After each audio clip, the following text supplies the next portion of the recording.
we're going to be talking more about the new guaranteed rate home equity line of credit. So traditionally, especially like I have clients who've known me for years, I hate HELOCs. I hate them with a passion. And the reason I hate them is because traditionally what you'll see in the market is you'll see a home equity line of credit where the interest rate's really low at first, but it's variable and it can move with the market. And then it will have interest only payments for the first few years, and then all of a sudden it jumps. And I hate that because I've seen so many clients where what they have to do is they end up in a position where they have to combine their first and their second mortgage in order to handle that payment that was so cheap at first that has become very expensive, okay? And that's why I traditionally do not like HELOCs, okay? Now, even with this product, what I like about this product is I like that it's fixed. And I like that you guys can pick how long it's fixed for. Is it fixed for 5 years or is it fixed for 30 years? What's your plan? So from my perspective as someone who really doesn't generally like HELOCs, I was like, okay, like, when is this a benefit? You know, because I wasn't interested in it until I saw that it was fixed, and I was like, okay, I like this.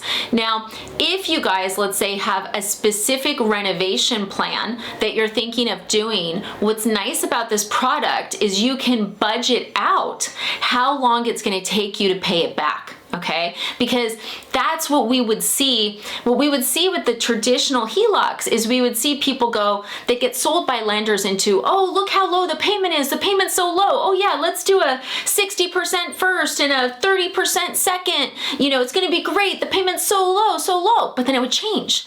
Or they were being sold HELOCs where it was a variable payment. They didn't understand that it was going to go from interest only to a full repayment period over 20 years. They didn't properly prepare. No one's having conversations with them. So that's what we've traditionally seen. Now, if you guys are thinking, okay, hey Jen, I need to take out some money to pay off credit card debt. Okay. I don't want you to touch your main mortgage right now, because if you refied in 2020, 2021, you know, the beginning of 2022, your rate is so low compared to where we are now, it can do more harm than good, depending on how much money it is. And that's a conversation I have a lot with clients is they'll be like, hey, I really need 15 grand. And I'm like, but the rate's higher. That 15 grand is going to cost you XYZ. Right? But a lot of lenders don't do that. They just say, okay, we'll do a cash out refi for that 15 grand. And you're like, well, it's a percent higher on 400,000, but I'll get my 15K. No. So the beautiful thing about this is that you can keep that first loan you have with that beautiful interest rate that I don't want you to touch. Now, if you didn't refinance during those periods, it's a different story. But if you're one of my VA clients at 2.5 or 2.25 or conventional at 2.875, you need to keep that rate, cuddle it at night, tell it you love it, and thank it. So if you're thinking of doing a project, this is a good way to not touch your sweet baby low rate mortgage. And you can map out how long it's going to take you to pay it off. And that's what I would really suggest. My suggestion would be, so you go to the website and you guys can pick, like, do you want any fees when you do it or no fees? A lot of times people just default to no fees. I would probably look at the fees as well just to see, because you will get a lower interest rate if you do pay some sort of fees, just the way it works. So I would suggest, you know, looking at it, but then really getting those numbers. What are those numbers for what you guys want to accomplish? If it's paying off credit card debt, I think I have an ant on me. Do you guys have ants? We have ants in California during the season. They come out of the woodwork. It's terrifying. Anyways, so you take your credit cards, write down all your credit cards, how much you owe, what the interest rate is, map out how much it would take you to pay it off at that point. You go on the website, see where your rate's going to be for the same amount of debt, and see how long it would take you to pay it off based on payments you're comfortable with. If you look at the 5-year and you're like, ugh, that's going to be a stretch, do not do it. You know, in these times of inflation, you guys need to make sure that the rates that you're locking in long term will help you, where if gas goes up, sorry, it was an ant. If gas goes up another $1 a gallon, you're not going to not be able to make your payments. So I would really be looking at, 5 years, 10 years, 30 years, so that you guys can map out a way that you can pay that back without ultimately having to combine those two loans or something else. So I love that aspect of it. I really like the 30-year option, because when people are trying to do a cash out refinance, they're trying to do it because they want the payment over 30 years. What's beautiful about this is you can take that section of debt and do it off of 30 years and keep your current mortgage the way it is. So, and then if there's no fees, if you go that option as well, it's a really lovely way to do it.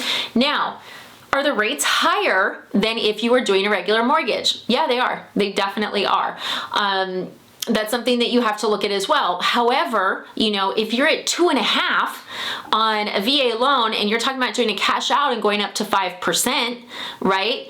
Having a HELOC at a higher rate and keeping that 2.5 is going to save you a ton of money. So as with anything, math matters, you know, and we've got to look at the math. But in this case, I really like this program because it's fixed. It's fixed, guys. It's super transparent. Now, a few things to know. Credit scores as low as 620.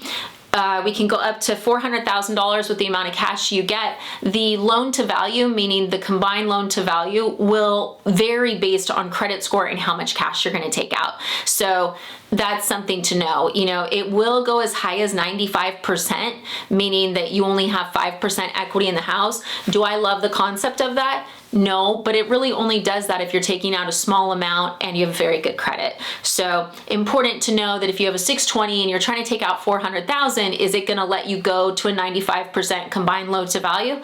No, it's not. Okay, and this is all online, so there will be a link to it. You guys can play with it. It does do a soft pull on credit. It doesn't do the hard pull until you guys are committing. So, you know, some people are very sensitive about that, but you guys get to choose the term. It gives you different options. You get to play with it. And if you saw the investor video, you know, tell me what you think. Did the tech guys do a good job? Do we need to, are there improvements we could make? What do you guys think? But I thought it was worth talking about because, you know, for most of my career, I haven't offered HELOCs. I've always said go to a credit union because they generally will have some fixed products, maybe. But in this case, we've got it. We've got a fixed product now up to 30 years. Oh my God. So magic. So check it out. It's only in 41 states. Any questions, feel free to ask me. There's a lot to the program, but I just wanted to give you guys the highlights to let you know this exists. There's a lot of people pushing variable rate home equity lines right now, and you just really have to know what you're getting into with those, whereas a fixed rate's very easy to understand and to plan for. That's the most important part. So I hope this has been helpful. As always, feel free to reach out. I'm licensed in 48 states, so I'm happy to discuss, should I do a cash out refi or should I look at a HELOC? Thanks so much for watching, guys.